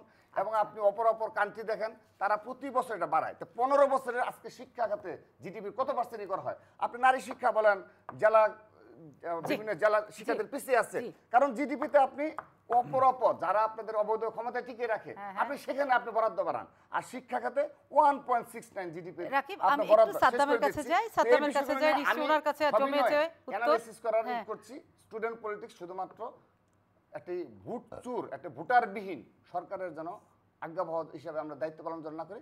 আমরা যেন জেনারেল স্টুডেন্টদের জন্য এই বিষয়গুলো ভাবি। এই জাতীয় শিক্ষা, এবং শেষ করে দিচ্ছি, এবং আপনি শিক্ষাক্রম, জাতীয় শিক্ষাক্রম ইচ্ছে হয় স্টেটমেন্টে তারা আচ্ছা পরিবর্তন এই করে বিষয়ে ফেলে। আরে কথা বলবো, আগে আগের গুলো উনি উত্তর দিয়ে দিক সাদ্দাম। ধন্যবাদ। বারবার গণতন্ত্র নয়, সুশাসন নেই, সব ধন্যবাদ। আমরা একটি ইস্যু ভিত্তিক আলোচনায় এসেছি এবং যে ধরনের দায়িত্বজ্ঞানহীন বক্তব্য তিনি রেখেছেন বিচার বিভাগ সম্পর্কে, নির্বাহী বিভাগ সম্পর্কে, আমাদের সাংবিধানিক শাসন সম্পর্কে, বর্তমান বৈশ্বিক চলমান যে গণতান্ত্রিক প্রক্রিয়া সেটি সম্পর্কে ন্যূনতম ধারণা আছে বলে মনে করি না। এবং কোটা বাতিলের দাবিটি তাদের মূল দাবি কি সে সম্পর্কেও ধারণা নেই। মূল দাবি পূরণ হয়েছে কিনা, তারা দাবি করছে, দাবি পূরণ হয়েছে কি হয়নি সেটি সম্পর্কে সম্ভবত তার কোনো ন্যূনতম ধারণা নেই। এবং দাবিটি সম্ভবত তাদের বাংলাদেশ সরকারের কাছে নয়, পাকিস্তান সরকারের কাছে তাদের দাবিটি কিনা সেটি নিয়ে আমার সন্দেহ হচ্ছে, কারণ তারাই বলছে সেই দাবি, এবং সেই দাবিটি কার কাছে সেই সম্পর্কে ধারণা নেই। এবং পৃথিবীর যে প্রগ্রেসিভ নীতিগুলো গ্রহণ করা হয় পৃথিবীর প্রত্যেকটি দেশে, সেগুলো সম্পর্কেও কোনো ধরনের বেসিক আইডিয়া রয়েছে কিনা। আন্দোলনটা আসলে কিসের? আমি শেষ করছি, আগে সেই বিষয়গুলোতে আলোচনায় আসি। এবং 15 বছর মানে বিশেষ করে আওয়ামী লীগ সরকারের হাত ধরে, দেশরত্ন শেখ হাসিনা সরকারের হাত ধরে যে অভূতপূর্ব উন্নয়ন সাধিত হয়েছে, তার মানে কি এই 15 বছরের মাধ্যমে আমরা আমাদের বৈশ্বিক লক্ষ্যমাত্রা যেটি রয়েছে আমাদের 2041 সালের মধ্যে উন্নত, প্রত্যেকটি নিয়েই কথা বলবো 2041 সালের মধ্যে সমৃদ্ধ, তার মানে কি আমাদের 15 বছর একটি রাষ্ট্র থাকলে আমাদের যে আলটিমেট গোল রয়েছে সেটি আমরা পূরণ করতে পারি? এরপরে আসি যে আমাদের শেখ হাসিনা সরকারের যে ধারাবাহিক কর্মসূচিগুলো রয়েছে সেটির কথা বলি। বিএনপি 2006 সালে ক্ষমতায় ছিল। এই 2006 সালে ক্ষমতায় থাকার সময়ে তাদের টোটাল বাজেট একটি দেশের বার্ষিক বাজেট তারা 60,000 কোটি টাকার বাজেট দিয়েছে। আওয়ামী লীগ সরকার শুধুমাত্র শিক্ষা খাতে দিয়েছে 1 লাখ কোটি টাকা বাজেট। আজকে পৃথিবীর এমন কোনো সরকার নেই যেই সরকার বাংলাদেশের প্রায় 5 কোটি শিক্ষার্থীর হাতে বছরের প্রথম দিনে বই তুলে দেয়, এবং সেটি সম্পূর্ণ বিনামূল্যে। এবং শুধুমাত্র তাই নয়, বিশেষ করে আমাদের নারী শিক্ষায় যে অভূতপূর্ব অগ্রসর সাধিত হয়েছে, আজকে আমাদের তিনি কোনো ধরনের তথ্য পরিসংখ্যান সম্বন্ধে তার ধারণা নেই, কারণ তাদের লেখাপড়ার সঙ্গে, শিক্ষা প্রতিষ্ঠানের সঙ্গে কোনো সম্পৃক্ততা নেই। বক্তব্য যে রাখছেন মনে হচ্ছে তিনি ছাত্র রাজনীতি করেন না অন্য কোনো রাজনীতি করেন, সেই প্রাসঙ্গিকতা আমি আসলে খুঁজে পাচ্ছি না। আমাদের প্রাথমিক শিক্ষায়, প্রাইমারি স্কুলে এনরোলমেন্ট ছেলেদের তুলনায় মেয়েদের বেশি। আমাদের উচ্চ মাধ্যমিকে যেই রেশিওটি ছিল অনেক পার্থক্য, কমপক্ষে 30 ভাগের অধিক পার্থক্য ছিল। আওয়ামী লীগ সরকার পৃথিবীর ইতিহাসে কোনো দেশের 15 বছরের ব্যবধানে কোনো সরকারই এমন ধরনের সাফল্য নিয়ে আসতে পারেনি যে নারীর ক্ষেত্রে এ ধরনের উন্নয়ন সাধিত হয়েছে। উচ্চ মাধ্যমিকে আজকে ছেলে যতজন, নারীর সংখ্যা তার চেয়ে বেশি। এবং আমাদের উচ্চ শিক্ষায় ক্রমাগত অংশগ্রহণ যেটি বাড়ছে, আজকে মেডিকেল কলেজে 60% হচ্ছে মেয়ে। এই হচ্ছে আমাদের ধারাবাহিক উন্নয়নের প্রক্রিয়া, এবং এটির কারণেই আমাদের প্ল্যানেট 50 অ্যাওয়ার্ড ভূষিত হয়েছেন আমাদের মাননীয় প্রধানমন্ত্রী বঙ্গবন্ধু দেশরত্ন শেখ হাসিনা সরকার। এসডিজির যে লক্ষ্যমাত্রা রয়েছে জাতিসংঘ স্বীকৃতি দিচ্ছে। জাতিসংঘও কি আওয়ামী লীগের নিয়ন্ত্রণে কিনা আমি জানি না। এসডিজির যে অন্যতম লক্ষ্যমাত্রাগুলো রয়েছে, নারীর ক্ষমতায়ন, সমতাধর্মী প্রশাসনে নারীর অংশগ্রহণ, রাজনৈতিক ক্ষমতায়ন, প্রত্যেকটি ক্ষেত্রেই শেখ হাসিনা প্ল্যানেট 50 অ্যাওয়ার্ড বিজয়ী হয়েছেন, চ্যাম্পিয়ন অফ দ্য আর্থ হিসেবে বিজয়ী হয়েছেন, এবং প্রত্যেকটি হচ্ছে সরকারের সাফল্যের কারণে। এবার বলি আমরা কোটাতে ফিরি, কিন্তু আমার একটা ছোট্ট প্রশ্ন আছে। এত কথা শুনলাম দুপাশ থেকে, কিন্তু আপনার কাছে জানতে চাই, কোটা আন্দোলনটাকে তো আমরা সাধারণ শিক্ষার্থীদের একটা আন্দোলনই ভাবছিলাম এবং ভেবেই রেখেছি, কিন্তু এটাকে কেন বলা হচ্ছে একটা ষড়যন্ত্র? কোন কোন সিমটম দেখে আপনাদের কাছে মনে হচ্ছে এটা ষড়যন্ত্র? দেখুন, আমরা যেটি বলছি এই আন্দোলনের দাবির যৌক্তিকতার ব্যাপারে কিন্তু সকল পক্ষই আন্তরিক। এখানে সরকার দল বলছে যে তারা দাবির বিষয়ে আন্তরিক। আজকে আমরা বাংলাদেশ ছাত্রলীগ সংস্কারের কথা বলছি, এখানে আপিল বিভাগ স্ট্যাটাস কো দিয়েছে, এবং সত্যি কথা হচ্ছে এই আন্দোলনে তো কোনো প্রতিপক্ষ নেই। এবং এই যে ষড়যন্ত্রের যে বিষয়টি আপনি নিয়ে আসছেন, সেই জায়গা থেকে যদি বলি, যারা আন্দোলন করছেন এটি তো শিক্ষার্থীদের দাবি, এবং আমি মনে করি যে অ্যাপিলেট ডিভিশন যখন স্ট্যাটাস কো দেয়, যারা সাধারণ শিক্ষার্থী, যারা এই ইস্যুটির সমাধান চেয়েছে, তারা কিন্তু ঘরে ফিরে গেছে। আমি দৃঢ়ভাবে বিশ্বাস করি যারা সাধারণ আন্দোলনকারী তারা ঘরে ফিরে গেছে, যারা প্রফেশনাল আন্দোলনকারী, যারা এখান থেকে ভিন্ন কিছু আদায় করতে চায়, তারা এখনো রয়ে গেছে। কারণ সেটা আমি প্রমাণ করছি, কারণ তারা যখন বলে তাদের মূল দাবি কি ছিল, তারা যখন এই আন্দোলন 6-7 দিন পূর্বে যখন আন্দোলন শুরু করে, তাদের দাবি ছিল একটি, সেটি হচ্ছে যে 2018 সালের পরিপত্র পুনর্বহাল করতে হবে। বর্তমানে আর 2018 সালের পরিপত্র পুনর্বহাল হয়েছে। যখন 2018 সালের পরিপত্র পুনর্বহাল হয়েছে, তখন তারা বলেছে নির্বাহী বিভাগ থেকে কমিশন গঠন করে সেই সিদ্ধান্ত নিতে হবে। আর এখন তারা দাবি করছে কি আইন সভায় তাদের সিদ্ধান্ত বাস্তবায়ন করতে হবে। তাদের কোন দাবিটি রয়েছে এবং কোন দাবিটি পূরণ হয়েছে কি হয়নি সে সম্পর্কে তাদের ন্যূনতম কোনো ধারণা আছে বলে মনে করি না। এবং দেখুন, যখন বিশেষ করে অ্যাপিলেট ডিভিশনের পর্যবেক্ষণটি আসলো, তখন তো স্বাভাবিকভাবেই একটি এই মুহূর্তে কোটা নেই, তারাও আমাদের যে প্রাথমিকভাবে যেটি চেয়েছে, যে প্রত্যাশাটা ছিল ছাত্র সমাজের, তো এই দাবিটির প্রতি আকাঙ্ক্ষা রয়েছে, সেই দাবিটিও যখন পূরণ হয়েছে তখন কিন্তু এই আন্দোলনটা অবশ্যই একটি পরিণতির দিকে নিয়ে যেতে হবে। আন্দোলনের সেফ এক্সিট আপনাকে নিশ্চিত করতে হবে, কারণ একটি সাধারণ শিক্ষার্থীদের সেন্টিমেন্ট রয়েছে, আপনার তো অধিকার নেই রাজনৈতিকভাবে সেটিকে ব্যবহার করার। এবং দেখুন আজকে 7 আগস্ট শুনানি শুরু হবে, এর আগ পর্যন্ত বাংলাদেশে এখন কোটা নেই, তাদের দাবি কিন্তু পূরণ হয়ে গেছে। এবং এর বাইরেও তাদের যদি কোনো প্রস্তাবনা থাকে তারা সরকারের কাছে তুলে ধরতে পারে, পলিসি লেভেলে আলাপ আলোচনা করতে পারে। আমাদের আদালতও কিন্তু বলেছে আন্দোলনকারীরা গিয়ে আইনগতভাবে তাদের প্রস্তাব উত্থাপন করতে পারে। এমনকি তারপরেও যদি নির্বাহী বিভাগের কাছে কোনো খোলাই আছে, সব দরজাই তাদের খোলা রয়েছে, প্রধান বিচারপতি তো বারবারই বলছেন যে কোনো সমস্যা নেই, সে কারণেই যারা কিন্তু সাদ্দাম আপনি বলছিলেন মাঠে এখন সাধারণ শিক্ষার্থী যারা আন্দোলনকারী তারা নেই, তাহলে এখন কোটা আন্দোলনের মাঠে কারা আছে? এখন রয়েছে প্রফেশনাল আন্দোলনকারী। এরা কারা? সেটাই বলছি, কারণ এর আগে আপনি দেখেছেন প্রফেশনাল আন্দোলনকারীটা কারা? সেটাই বলছি, এর আগে 2018 সালে যখন আন্দোলন হয়েছে, কোটা পরিপত্র বাতিল হয়েছে, যারা আন্দোলন করেছে এরা কিন্তু মানে আমরা যে বলি চাকরির প্রত্যাশা রয়েছে এবং সরকারি চাকরির প্রতি প্রত্যাশা মানুষের কেন হয়েছে? শেখ হাসিনা সরকার মেধার ভিত্তিতে স্বচ্ছতার ভিত্তিতে নিয়োগ প্রক্রিয়া নিশ্চিত করেছে, নিয়মিত বিসিএস হচ্ছে, এই কারণেই তো সরকারি চাকরির প্রতি মানুষের আগ্রহটি অনেক বেড়েছে। এবং পরবর্তীতে দেখা গেছে যারা আন্দোলনে অংশগ্রহণ করেছে, আমি কিন্তু তথ্য প্রমাণ সহ বলছি, যারা আন্দোলনে 2018 সালে নেতৃত্ব দিয়েছে সরকারি চাকরির করার আন্দোলনে, তারা কিন্তু শেষ পর্যন্ত চাকরিজীবী ছিল না, তারা আন্দোলনজীবীতে পরিণত হয়েছে। কারণ একজনও আমাদের এই পিএসসি কোনো পরীক্ষা অংশগ্রহণ করেনি, অংশগ্রহণ করলে উত্তীর্ণ হয়নি। বর্তমান সময়ে যারা রয়েছে আমরা মনে করি তাদের তো উচিত ছিল স্বাভাবিক শান্তিপূর্ণ প্রক্রিয়াটি অব্যাহত রাখা, একাডেমিক এনভায়রনমেন্টটি ঠিক রাখা, এবং যদি ব্যত্যয় ঘটে, ভবিষ্যতেও যদি কোনো ব্যত্যয় ঘটে, আবার আন্দোলন করার অধিকার তাদের রয়েছে। কিন্তু এই ধরনের নৈরাজ্য অবরোধমূলক পরিস্থিতি তৈরি করা, আন্দোলনকে টেনে হিচড়ে লম্বা করা, এবং এটির মাধ্যমে আমরা দেখতে পাচ্ছি টেনে হিচড়ে আন্দোলনকে লম্বা কি করছে ওনারা, সেটি এর সঙ্গে সকল পক্ষই জড়িত রয়েছে। কারণ ওনাদের সাথে কখনো কি আপনারা বসে কথা বলেছিলেন? দুটাই তো ছাত্র সংগঠন। যে জায়গায় থেকে বলছিলাম সেটা হচ্ছে যে বিশেষ করে বিএনপি জামায়াত, যারা আমাদের সাধারণ নির্বাচনী প্রক্রিয়া, আমাদের গণতান্ত্রিক প্রক্রিয়া, আমাদের সাংবিধানিক অনুশাসন, এসবের ধার না ধরে সবসময় পেছনের দরজা দিয়ে ক্ষমতায় আসার নীল নকশায় যারা অভ্যস্ত, সেই কারণেই কিন্তু আমরা তাদের মধ্যে যে প্রচেষ্টাটি দেখতে পাই যে নিজেদের কোনো রাজনৈতিক সক্ষমতা নেই, ছাত্র দলের নিজস্ব কোনো সক্ষমতা নেই যে আন্দোলন কোনো গড়ে তুলতে পারবে, কারণ সাধারণ শিক্ষার্থীদের কাছে সেই গ্রহণযোগ্যতা তাদের নেই। সাধারণ শিক্ষার্থী এবং ছাত্র দল এটা যে দুটো পৃথক ধারণা, এটা দুটি বনাম ধারণা। রাজনৈতিক অবস্থা এমন জায়গায় চলে যাওয়ার কারণে অন্যের আন্দোলনের উপর ভর করে, আজকে দেখুন কোটা ইস্যু নিয়ে তিনি কথা বলতে এসেছেন, কোটা ইস্যুর সমাধান হয়েছে কি হয়নি সেটি নিয়ে কিন্তু তার বড় কথা নেই। এই আন্দোলনের উপর ভর করে কিভাবে দুর্নীতিবাজদের পুনর্বাসন করতে যাবে, যেই তরুণ প্রজন্ম দুর্নীতিমুক্ত বাংলাদেশ চায়, আজকে তারা একটি ছাত্র সংগঠন হয়ে দুর্নীতিবাজদের পক্ষে সাফাই গায়। আদালতের রায়ে যারা দণ্ডপ্রাপ্ত হয়েছে, যারা বাংলাদেশে 5 বার দুর্নীতিতে চ্যাম্পিয়ন করেছে, এবং যাদের আমরা আজকে চাকরির জন্য আমরা আন্দোলনের কথা বলছি, এই বিএনপি জামায়াতের সময়, আমি শেষ করছি, 24তম বিসিএস প্রশ্ন ফাঁসের অভিযোগে বাতিল করতে হচ্ছে, 27তম বিসিএস নিয়োগ প্রক্রিয়াটি ভাইবা শেষ হওয়ার পর্যন্ত বাতিল করতে হয়েছে। আমরা যেমন ফিফা বিশ্বকাপ 4 বছর পর অপেক্ষা করি, সেই বিসিএস পরীক্ষার জন্য তীর্থের কাকের মতো বাংলাদেশের ছাত্র সমাজকে অপেক্ষা করতে হয়েছে। ছাত্র দলের ক্যাডার আর বিসিএস ক্যাডার, এটি ছিল এক ধরনের সমার্থক শব্দ। ছাত্র দলের নেতারা নিজের রুমে এক্সাম সেন্টার বানিয়ে সেখানে তারা পরীক্ষা দিত। এই যে আজকে আবেদ আলী ড্রাইভার, এই যে আবেদ আলী ড্রাইভার, এটি বিষয়ে বলছি, এই আবেদ আলী ড্রাইভার এই পিএসসি চেয়ারম্যানের 2002 থেকে 2007-এ যিনি চেয়ারম্যানের দায়িত্ব পালন করেছেন, তার ড্রাইভারের দায়িত্ব পালন করার সময় পিএসসিতে অভাবনীয় দুর্নীতির ঘটনা ঘটেছে। হাওয়া ভবন থেকে লিস্ট পাঠিয়ে পিএসসিতে ক্যাডার নিয়োগ দিয়েছে। কিন্তু আমি থামাই আপনারা আবেদ আলীর কথা বলছেন যে ওনাদের সময় দুর্নীতিগুলো হয়েছে, কিন্তু 15 বছর ক্ষমতায় একটা আবেদ আলীকে ধরতে 15 বছর লাগলো। আওয়ামী লীগ সরকার স্বচ্ছতা ভিত্তিক, মেধা ভিত্তিক নিয়োগ প্রক্রিয়া নিশ্চিত করেছে বলেই তো সাধারণ সরকারি চাকরির প্রতি আগ্রহ বেড়েছে এবং পিএসসি নির্ভরতা প্রতিষ্ঠানে পরিণত হয়েছে। আমি একটু মঞ্জু সাহেব আপনার কাছে যেতে চাই। শুনলেন তো রাজনৈতিক কথা, কিন্তু বিষয়টা আপনার এটা রাজনৈতিক কথার জায়গা না, আপনি আইন আদালতের কথাই বলবেন। কিন্তু আমি তারপর একটা রাজনৈতিক কথা আপনাকে বলা উচিত কিনা আমি জানি না। আসলে কোটা থাকাটা কতখানি বাঞ্ছনীয় আমরা অন্যান্য, আপনি নিশ্চয়ই জানেন যে ভারতও কিন্তু বলে দিয়েছে যে কোটা মানে একটা দেশের সমতা ব্যালেন্স করে, তো একদম পুরোপুরি উঠিয়ে দিলে আমরা তো এতটা আগাইনি, সেটা ব্যালেন্স হবে কিনা সবার জন্য। এবং মুক্তিযুদ্ধ কোটাতেই একটা বড় আপত্তি আছে যে 30%। আমি তো আসছিলাম কোটা নিয়ে আলোচনা করার জন্য, আইন আদালত নিয়ে আলোচনা করার জন্য। থাকুক না, দুজন তো পলিটিশিয়ান, ওরা তো বলবে আলোচনা করতে হচ্ছে।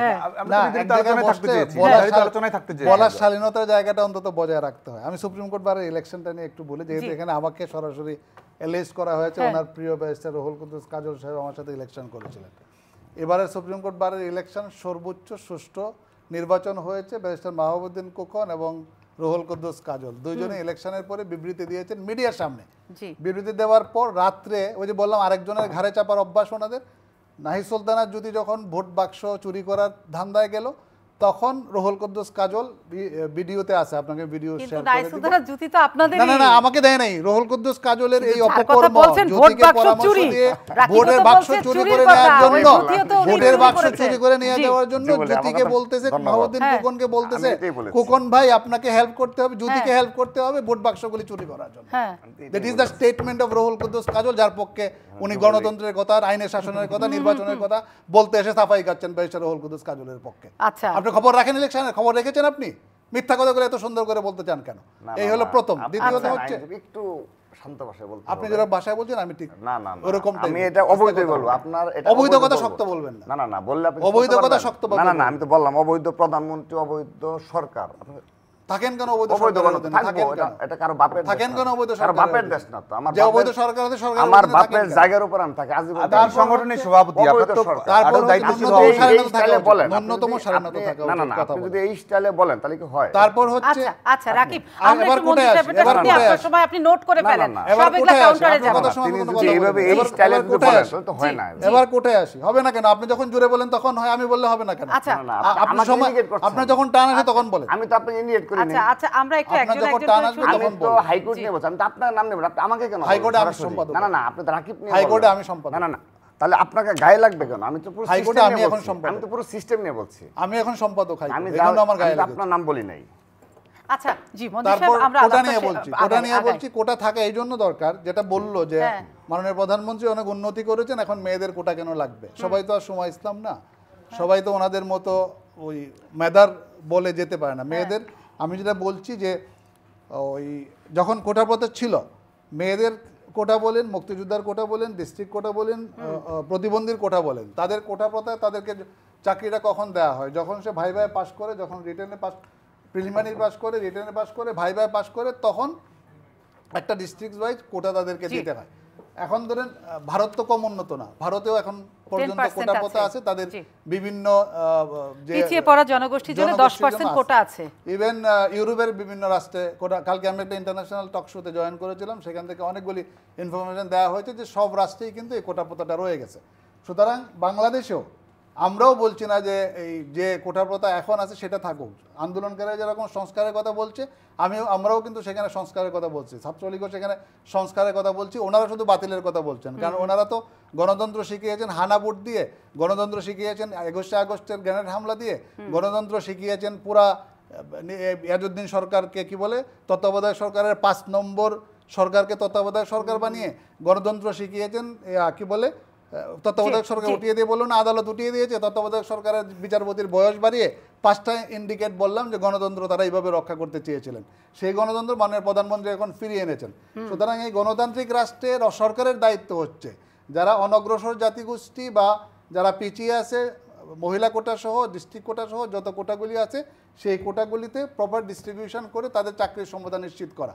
কারণ হচ্ছে আপনি যদি এই গত 4 বছর বা 6 বছর যখন কোটা প্রথা ছিল না, সেটা স্ট্যাটিস্টিক যদি আপনি দেখেন, তাহলে সেই স্ট্যাটিস্টিক্সের জায়গা থেকে আপনি দেখবেন যে মহিলারা যদি এই যে কথাটা বলা হলো যে শিক্ষায় কিন্তু মেয়েরা এগিয়ে, আপনি দেখেন ইন্টারমিডিয়েটের রেজাল্ট দেখেন, সব রেজাল্টে মেয়েরা সব এগিয়ে রেজাল্টে থাকছে, মেয়েরা এগিয়ে, হ্যাঁ। এটা কিন্তু সত্যি।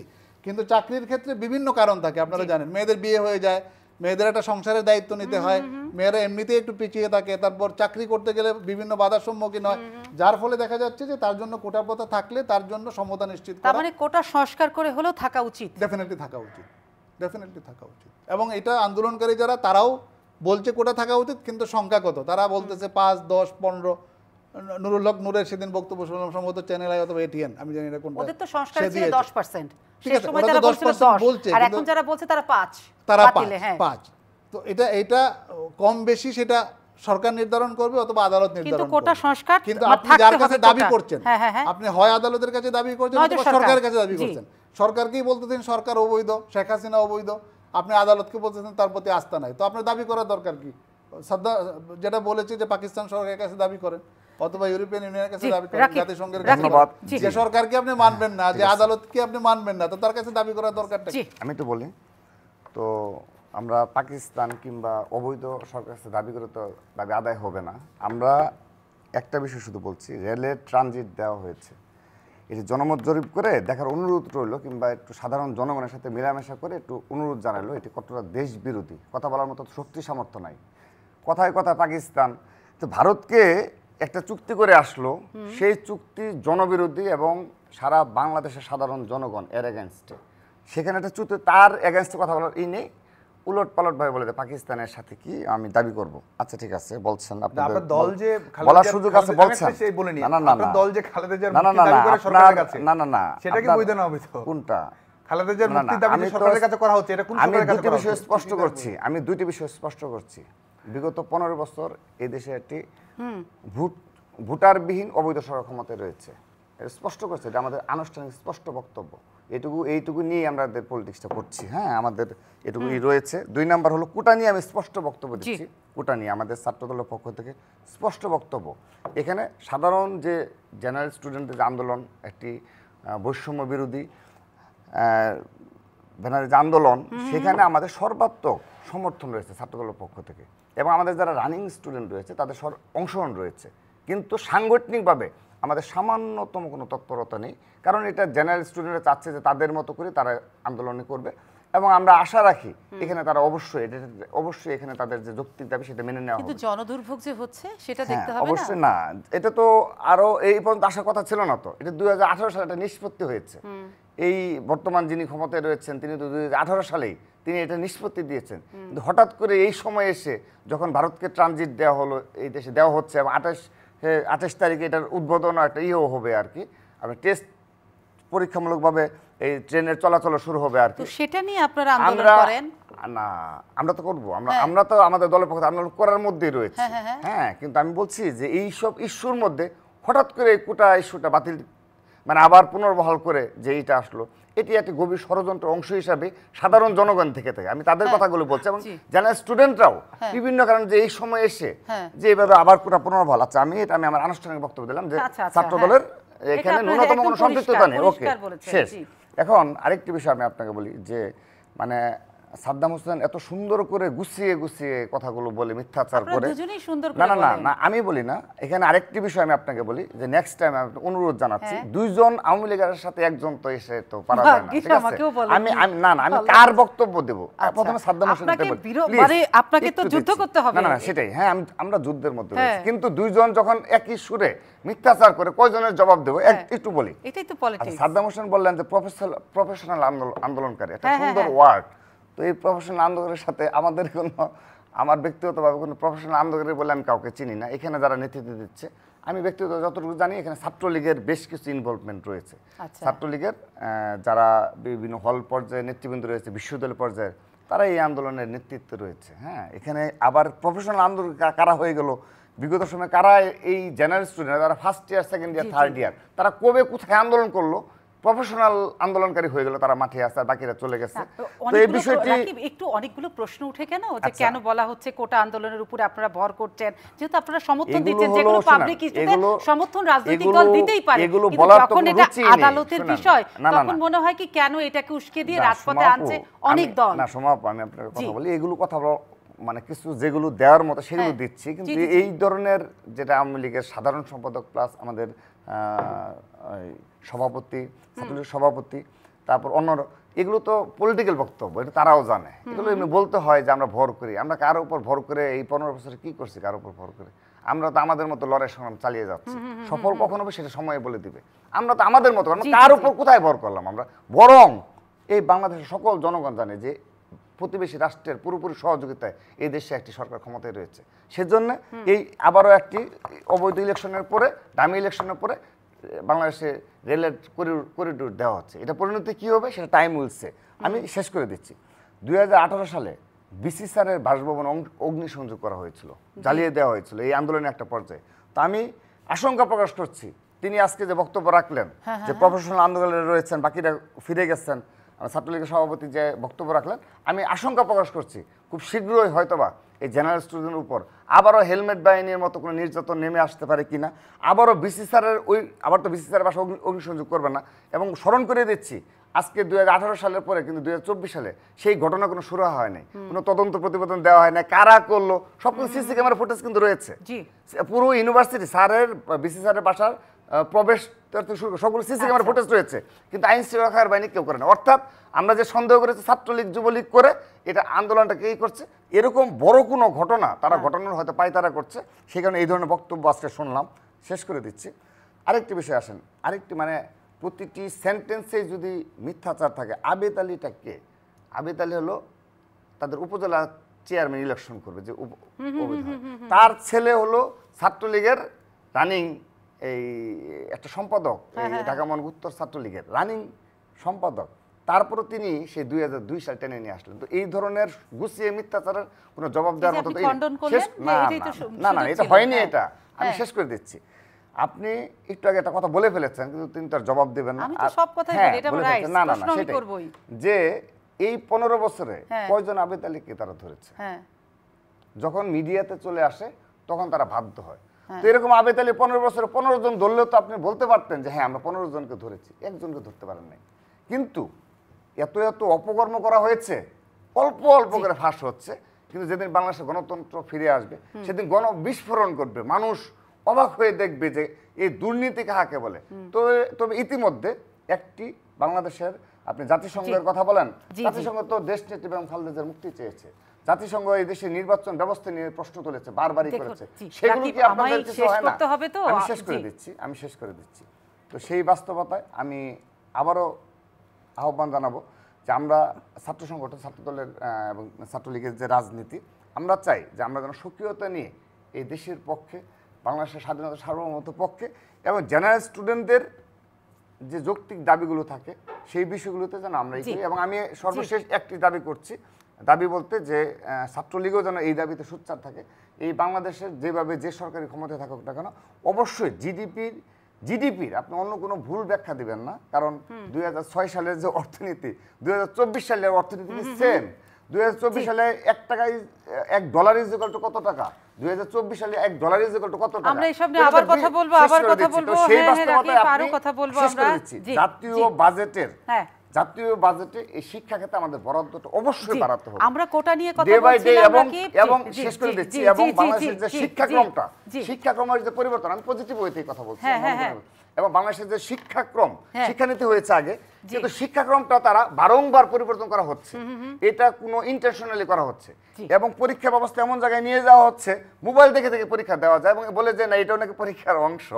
হ্যাঁ, তো এই বিষয়গুলোতে প্রশ্ন ফাঁস, এই নানাবিধ বিষয়গুলো যদি ঠিক না করা হয় তাহলে স্ট্রাকচার ঠিক হবে না, শিক্ষা ব্যবস্থা ধ্বংসের দ্বার আমরা ফিরে আসতে পারি।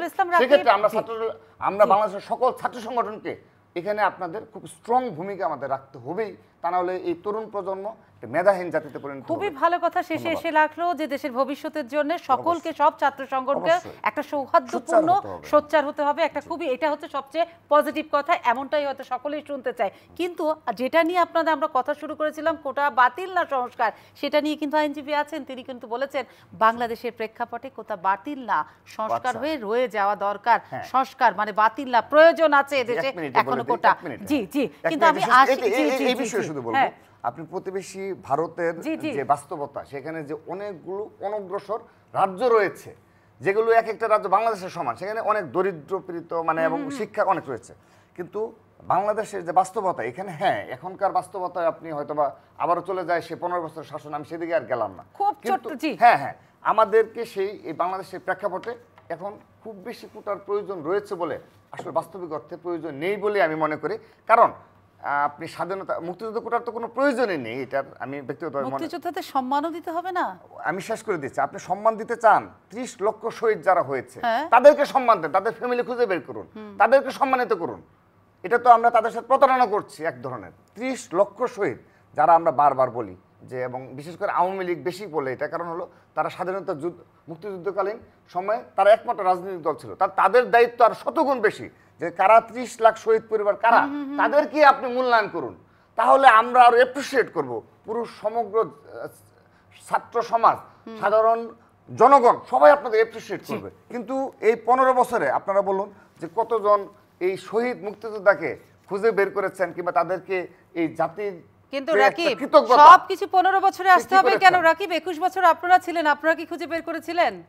আমি আপনাকে স্পষ্ট করে বলছি, আগামীতেও যদি বিএনপি ক্ষমতায় আসে, এইখানে 30 লক্ষ শহীদ পরিবারের যে তালিকা সেটা আমি করতে, আমি আমার ব্যক্তিগত পক্ষে, আমি পলিটিশিয়ান হিসাবে আমার দীর্ঘদিনের রাজনীতি অভিজ্ঞতা হিসাবে আমি তাদেরকে আমি আমার পার্টিকে করতে না বলবো এই কারণে, কারণ এটা নিয়ে তারা বিতর্ক করবে, বলবে যে বিএনপি তো ওই সময় মুক্তিযুদ্ধকালীন সময় তো বিএনপি গঠিত হয় না, বিএনপি 1978 সালে, তাহলে কেন মানে এগুলো তারা একটা বিতর্ক করবে যে না এটা না ওইটা, সংখ্যা কম হলো যে কেন। তালিকা আপনারা করবেন না ক্ষমতায় আসলে, সেই তালিকা ধরে আরেকজন শহীদদেরকে সম্মান দিতে আপনারা কেন বলছেন? তারা তো দাবি করে, এটা ঐতিহাসিক সত্য যে ওই সময় তারাই আওয়ামী লীগ তো ঐতিহাসিক সত্যটা আপনারা ক্ষমতায় আসলে মানবেন না? না না আমি এখন তো মানতেছি, আমি তো এখন বলছি যে 1971 সালে তো একমাত্র রাজনৈতিক দল ছিল আওয়ামী লীগ, সেখানে ছাত্রলীগও ছিল, তাদের ভাতৃপ্রতিম সংগঠন, তাহলে তাদের দায়িত্বটা কিন্তু অনেক অনেক বেশি। তারা যদি জাতিকে এটা উপহার দিয়ে যেতে পারে, তাদের জন্য কিছু করে, সেটা কোটা থেকে আমার মনে হয় সেটা জাতি, সাধারণ জনগণ এবং সাধারণ শিক্ষার্থী যারা রয়েছে তারা আরো বেশি অ্যাপ্রিশিয়েট করবে। জি সাদ্দাম হোসেন, অনুষ্ঠানটা শেষ করতে হবে, উনি আশঙ্কায় আছে হেলমেট বাহিনীর। না না আমি পজিটিভ ওয়েতে কথা বলছি।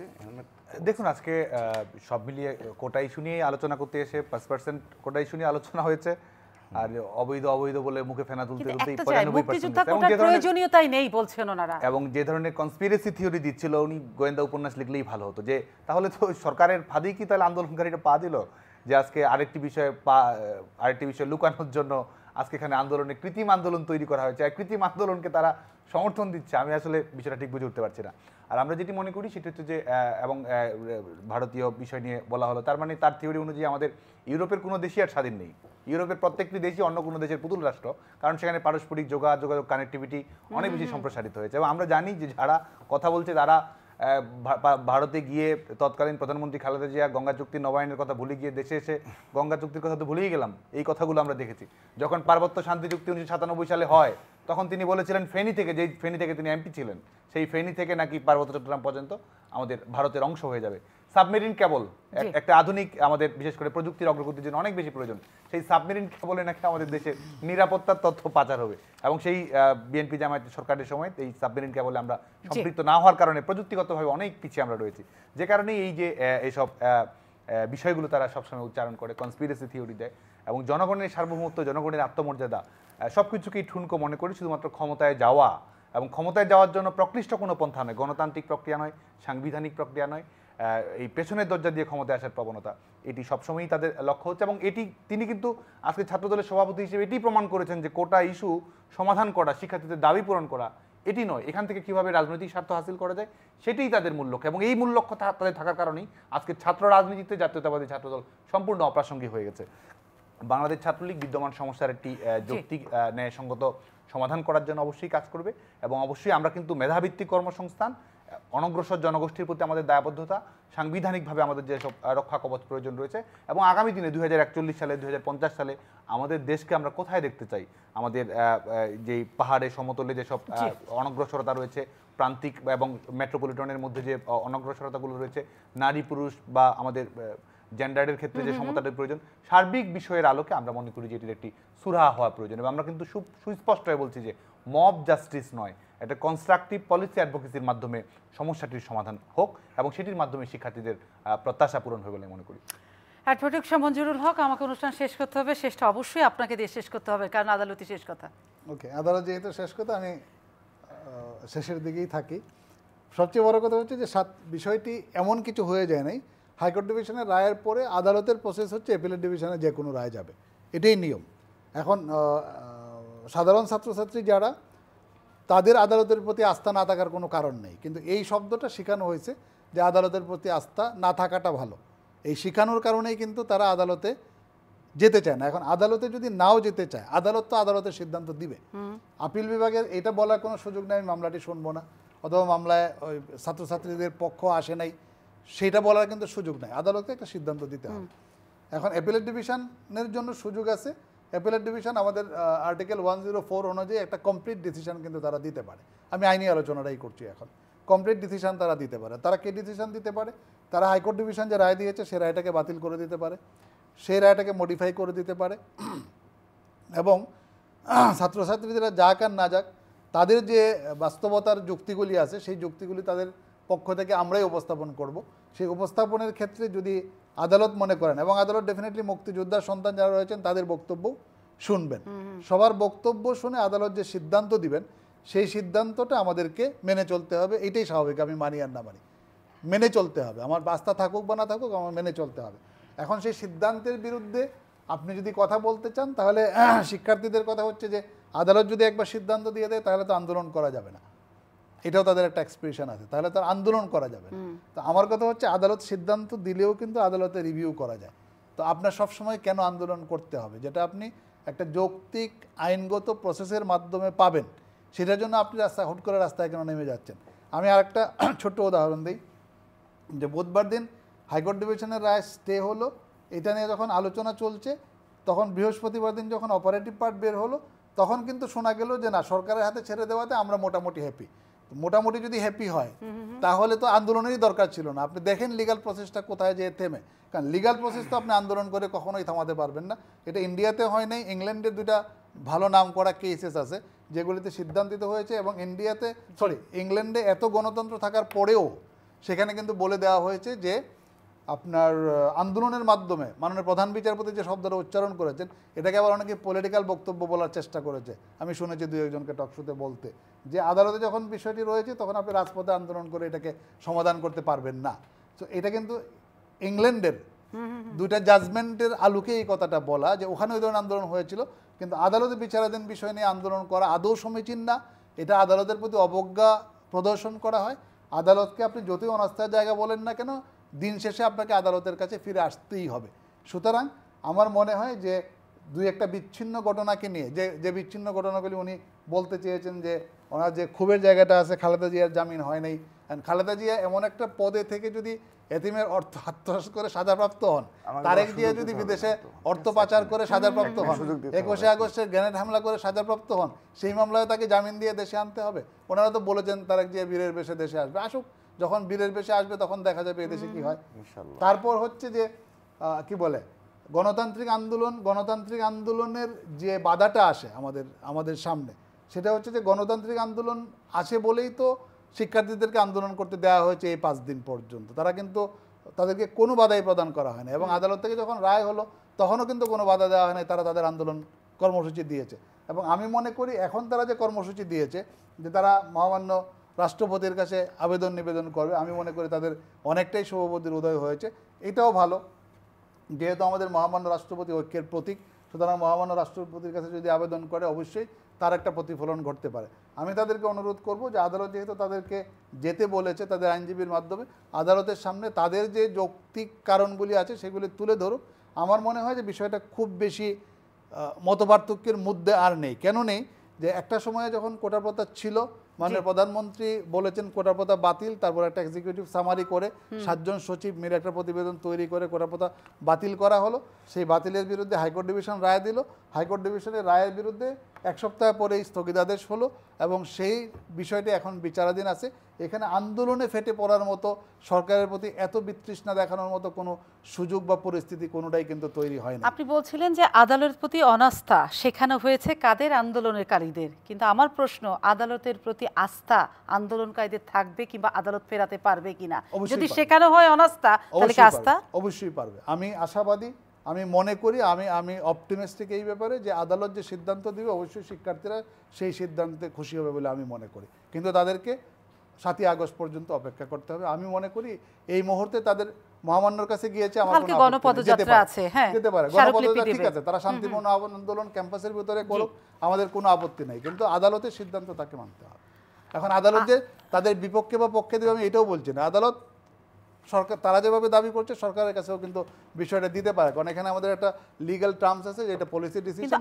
আরেকটু জানতে চাই, আদালতের সিদ্ধান্তের বাইরে গিয়েও যদি জনভোগান্তি তৈরি হয়, আন্দোলনকারীরা সেটা করে, সেটাতে আদালত যে রায় দিয়ে আদেশ দিয়েছে সেটাতে আদালত সংক্ষুব্ধ হতে পারে কিনা? না, আদালত সেই ক্ষেত্রে দুইটা সাংঘর্ষিক হয়ে যায় কিনা? কখনোই না।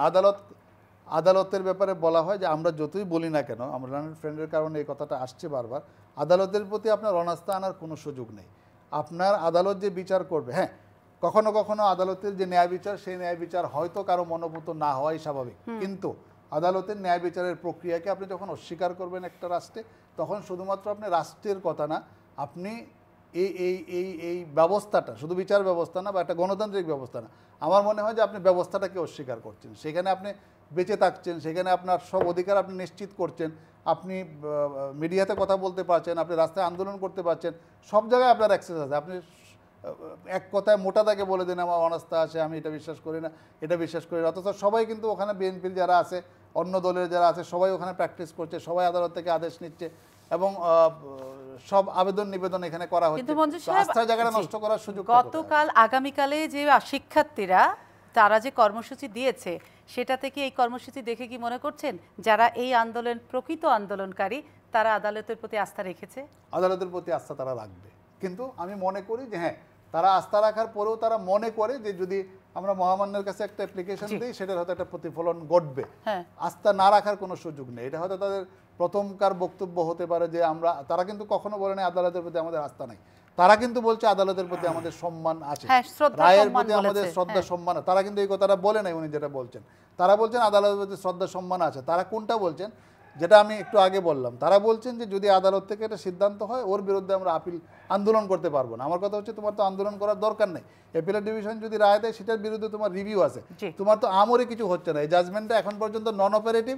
এই জাজমেন্টের বলে কোনো বিসিএসএ বা কোনো প্রথম দ্বিতীয় গ্রেডের চাকরিতে এই জাজমেন্ট অনুযায়ী কিন্তু নিয়োগ হচ্ছে না, নিয়োগ হচ্ছে কোটা বাতিল প্রক্রিয়াতে। তাহলে আপনারা তো হারি হওয়ার দরকারটা কি আছে? আপনি আস্তে আস্তে এই পর্যন্ত কথা একদম পরিষ্কার রাকিব, আপনি একদম অল্পতে শেষ করবেন। আমি শুধু সম্মানিত মঞ্জু ভাইকে আমি শুধু জাস্ট একটি কথা বলে দিই ভাই। আমরা যেহেতু স্টুডেন্ট পলিসি, আমাদের দীর্ঘদিনের রাজনৈতিক কেরিয়ার দিয়ে আমরা ছাত্র রাজনীতি করে যাচ্ছি এবং শেষ পর্যায়ে এসেছি এবং এই দেশের জন্য গণতন্ত্র পুনরুদ্ধারের জন্য আমাদের অনেক অবদান রয়েছে। সেই প্রেক্ষাপট থেকে বলি, আইয়ুব খানের শাসন আমল বলেন, পাকিস্তানের শাসন আমল বলেন, যখন শেখ মুজিবুর রহমানকে আপনার বন্দি করে রাখা হতো, তারা তো কোর্টেই যেত, সেখানেও তো বিচারপতিরা ছিল, সেখানেও তো একটা ব্যবস্থা ছিল। সেটা কি সেখানে গণতন্ত্র ছিল? তো এখন আপনি এখানে আমরা এই প্রক্রিয়ায় এসে প্রধান বিএনপির আইনজীবীরা প্র্যাকটিস করছে, এতেই আপনি গণতন্ত্র খুঁজে পাচ্ছেন, এতে কথা বলা যাবে না। আমার মনে হয় এই বক্তব্যটি খুবই আপনার মানে অযৌক্তিক একটি বিষয়। কারণ হলো পাকিস্তান আমলে তো আপনার শেখ মুজিবুর রহমানকে দীর্ঘদিন কারাবরণ করতে হয়েছে অনেকবার। তো সে তো বারবারই ওই কোর্টের কাছে, পাকিস্তানের যে কোর্ট আছে তার কাছে, তো শুধু তাই না 1971 সালে ওইসব আর ডিটেলসে না যাই। তো সেক্ষেত্রে আমি আপনাকে বলছি যে এটি দ্বারা গণতন্ত্র, এই যে টকশোতে কথা বলছি কিংবা আপনি এই করছে, আপনি ছাত্রদলকে আপনি বলেন বিগত, হয়তো আপনাদের এগুলো মনে থাকবে না, বিগত এই 1 বছরে আপনি বলেন যে একটা এই যে আজকে শাহবাগে আন্দোলন করছে, কোনো গুলি করা হয়নি তো, পুলিশকে গুলি করলো না তো সরকার, না এখনো করেনি। কিন্তু ছাত্রদলকে আপনি বলেন ভাই, আপনি যেহেতু এত সুন্দরভাবে গুছিয়ে কথা বলতেছেন, বলেন আমাদের 1 ঘন্টা সময় দেন, যে ছাত্রদল একটা জায়গায় ঢাকা শহরেই করবে যেখানে পুলিশ গুলি করবে না। এটি আমার এইটুকুই বক্তব্য। মানে আপনারা দাঁড়ালে গুলি করবে, সরাসরি গুলি চালানো হয়, সরাসরি কখনো না। না আমি তো বললামই, যে এগুলো ছাত্রলীগের নিজেদের নিষ্ক্রিয় অবস্থা, বলে যে ভোলা জেলা ছাত্রদলের নিজেদের সাংগঠনিক দুর্বলতা ঢাকার জন্য, আমি বলে দিচ্ছি নিজের সাংগঠনিক দুর্বলতা আড়াল করার জন্য আজকে সব বলছে। আমি শুধু খালি এটুকু বলি, তো আপনারা একবার দাঁড়ান না, দেখি মিডিয়া তো আছে, দেশের মানুষ তো আছে। আমি শুধু বলি এই দেশের জনগণের যে চাহিদা, আন্দোলন হলো, বিএনপি আন্দোলন করলো, তো কই সরকার তো কখনোই বাধা দেয় না, বাধা দেয় নাই। কখন বাধা দেয়? তাহলে আমার মহাসচিবকে অ্যারেস্ট করলো কেন? যশোরে আমার স্থায়ী কমিটি নেতা অ্যারেস্ট করলো। এই বাংলাদেশ 40,000 না না 40,000 নেতাকর্মী গ্রেফতার হলো। এখন চলে গেল আমরা অন্য লাইনে। 40,000 নেতাকর্মী গ্রেফতার করলো এই কিছুদিন আগে, 40,000 নেতাকর্মী গ্রেফতার কিছুদিন আগে, এখন তিনি চলে। আমি শেষ করে দিচ্ছি, আমি ছাত্রদলকে, আমি দায়িত্ব নিয়ে বলছি তো, ছাত্রদলকে আপনি আরেকটি শেষ করে দিয়েছে, সাদ্দাম হোসেন বলছে অপ্রাসঙ্গিক। আমি সবিনয়ে বলতে চাই, এই দেশে যেদিন গণতন্ত্র ফিরে তো আসবেই, এই দেশে তো এই ভোটচোরদের নির্বাচন তো চলবে না। যেদিন এই দেশে গণতন্ত্র আসবে সেদিন যেন আপনাদের সাংগঠনিক তৎপরতা দেখি, সেই দোয়া রইল আপনাদের জন্য, সেই ধরনের দোয়া রইল যে আপনারা এভাবেই ক্যাম্পাসে সুন্দরভাবে এই করে সাধারণ শিক্ষার্থীদের নিয়ে যেভাবে হলে হলে গেস্ট রুম করেন, সেগুলো যেন অব্যাহত যেন থাকে, সেই জন্য দোয়া রইল আপনাদের প্রতি। সেদিন কারা প্রাসঙ্গিক গণতন্ত্র থাকলে, কিন্তু যদি স্বৈরাচার থাকে, ফ্যাসিস্ট থাকে, সেদিন কি কার কে প্রাসঙ্গিক, এটা তো ফ্যাক্টর না। পাকিস্তান একদম শেষ করে ফেলবো, কিন্তু আপনি বারবার বলছেন, আমি আর কথা বাড়াবো না, শুধু আমার প্রশ্নটা শুনেন। আপনি বলছেন বর্তমান সরকার ফ্যাসিস্ট, স্বৈরাচারী সরকার থাকলে গণতান্ত্রিক কোনো অ্যাক্টিভিটিস করা যায় না। কিন্তু যে আন্দোলন আপনার পিছনে চলছে, আপনারা সমর্থন দিয়েছেন, এটা কি ফ্যাসিস্ট সরকারের সময় তো হচ্ছে, তাহলে ওরা দাঁড়াতে পারছে, আপনারা দাঁড়ালে কেন গুলি করবে? আমি এটি আপনাকে বলি, পাকিস্তান আমলে কি আওয়ামী লীগ আন্দোলন করে নাই? তাহলে এটা কি পাকিস্তান আমলের আন্দোলন? সেই তুলনায় কি সেটা গণতন্ত্র সরকার বলছে? ইতিহাসে তো সেটা একটা কি আপনারা কেন দাঁড়াচ্ছেন না? এই বাচ্চারা যদি সাহস নিয়ে দাঁড়ায়, আপনারা কেন পাচ্ছেন না? আমরা অবশ্যই পারছি, আমরা আমাদের স্টাইলে করছি। এই 28 অক্টোবরে হ্যাঁ। বাংলাদেশের ইতিহাসে সবচেয়ে বড় মহাসমাবেশ আমরা করেছি, হ্যাঁ। সবচেয়ে বড় মহাসমাবেশ। সেটা আমরা সফল হতে পারিনি, স্বীকার করছি। তো কার জন্য কিন্তু সফল হননি? সেগুলো অনেক ব্যাখ্যা আছে, সেদিকে না যায়। আচ্ছা, এখন না গেলে গেলাম, সেটা আমি না তো গেলাম। বললাম আমরা তো করেছি, হ্যাঁ। সফল হতে পারিনি, স্বীকার করছি। তো এটা তো লুকোচুরি কিছু না। কিন্তু আমি আপনাকে শুধু একটি কথা বলি, পাকিস্তান আমলেও তো এই দেশে আন্দোলন হয়েছে, আওয়ামী লীগ তখন একটা রাজনৈতিক দল ছিল, তারা অবশ্যই করেছে। তো সেই সময় কি ইতিহাসে কি তারা কি গণতান্ত্রিক সরকার হয়ে গেছে যে আন্দোলন করতে দেওয়া হয়েছে? শেখ মুজিব তো বারবারই জামিন দিয়েছে। আমি একটা ছোট্ট কথা বলি, সেই কারণে ছাত্রদল দাঁড়াতে ইতিহাসে- পারে না কেন? ছাত্রলীগের ভয়ে, পুলিশের ভয়ে, নাকি সরকারের এখানে ভয়ে? আমাদের কার ভয়? শুধুমাত্র- কার ভয়? ভয়টা এখানে কোথায়? হলো পুলিশ, হ্যাঁ। পুলিশ হ্যাঁ। ন্যাক্কারজনক ভূমিকা অলওয়েজ বিগত 15 বছর রাখে। এবং আমার নামে, আমার ব্যক্তিগত নামে কয়টা মামলা আপনি জিজ্ঞেস করছেন? 26টা মামলা। আমি কতবার জেল খেটেছি এটা কি তারা জানে? 4 বার জেল খেটেছি এই কেরানীগঞ্জে। শুধু কত আমার জীবনের প্রায় 1 বছর জেলখানায় কেটেছে। আমি ঢাকা বিশ্ববিদ্যালয় পদার্থবিজ্ঞানের স্টুডেন্ট। আমি কি চুরি করেছি? আমি কি এই রাষ্ট্রবিরোধী কোনো কাজ করেছি? আমি আমার লাইফের 1 বছর জেলখানায় কাটিয়েছি, 4 বার জেল কেটেছি। হোয়াই? আমি তো ঢাকা ইউনিভার্সিটির পদার্থবিজ্ঞান ডিপার্টমেন্টের স্টুডেন্ট। তো এগুলো অনেক কথা রয়েছে। আমি তো জাস্ট একটা এক্সাম্পল। আমার যে কর্মী জি, রয়েছে ছাত্র শেষ দলের, করে আনি, শেষ, আমার যে শেষ, কর্মী শেষ। রয়েছে জি। তারাও শত শত মামলায় আসামি। জি। শুধু তাই না, আমি শেষ করে রাকিব, দিচ্ছি জি, একটি কথা রাকিব, শুধুমাত্র। সাদ্দাম হোসেন, একমাত্র জি, জি, ছাত্রদল জি, যারা জি। এই দেশের শেষ করে জি। দিচ্ছি, দেশের জনগণের পক্ষে আন্দোলন করতে গিয়ে জীবন দেয়, শহীদ হয়। লাস্ট বলি, আমার ভোলা জেলা ছাত্র দলের সভাপতি, আবারও বলছি, ভোলা জেলা এখন এই উনি 10 মিনিট কথা বলে আমি তো কোনো কথাই না, বললাম না, না। ভোলা জেলা শেষ, ছাত্র দলের রাকিব, সভাপতিকে রাকিব, শেষ গুলি করে করে রিকোয়েস্ট করে পারি না তো আবার ইনজাস্টিস হবে। শহীদ করে আপনাকে সময় দিচ্ছি, তাকে আমি তো সময় কথাই দিচ্ছি বললাম না, না, আমি তো আমাকে শেষ শেষ করি করে না। দিই। রাকিব, রাকিব শেষ 2023 করেন। আমি আদালতের কথা শেষ করে শুনে ফেলেছি। জি, সাদ্দাম হোসেন, আপনিও শেষ করে ফেলেন। কিচ্ছু কাউন্টার দিতে চান? 10 সেকেন্ড ভাই। ওকে, থ্যাংক ইউ। যে আমরা মনে করি যে এই আন্দোলন একটি যৌক্তিক পরিণতি পাবে এবং আমরা সাধারণ শিক্ষার্থীদের আন্দোলনকে আইনসঙ্গত উপায়ে যেন নিশ্চিত করা যায়, একাডেমিক এনভায়রনমেন্টটি ভালো রাখা যায় এবং শিক্ষার্থীদের যে প্রত্যাশা রয়েছে সেই প্রত্যাশা পূরণ করার জন্য বাংলাদেশ ছাত্রলীগ দায়বদ্ধ ভূমিকা পালন করবে। অসংখ্য ধন্যবাদ তিনজনকে যারা বললেন আর যারা শুনলেন তাদেরকে আরো একবার ধন্যবাদ এবং কৃতজ্ঞতা জানিয়ে আজকের অনুষ্ঠান শেষ করছি। শুভরাত্রি সকলকে।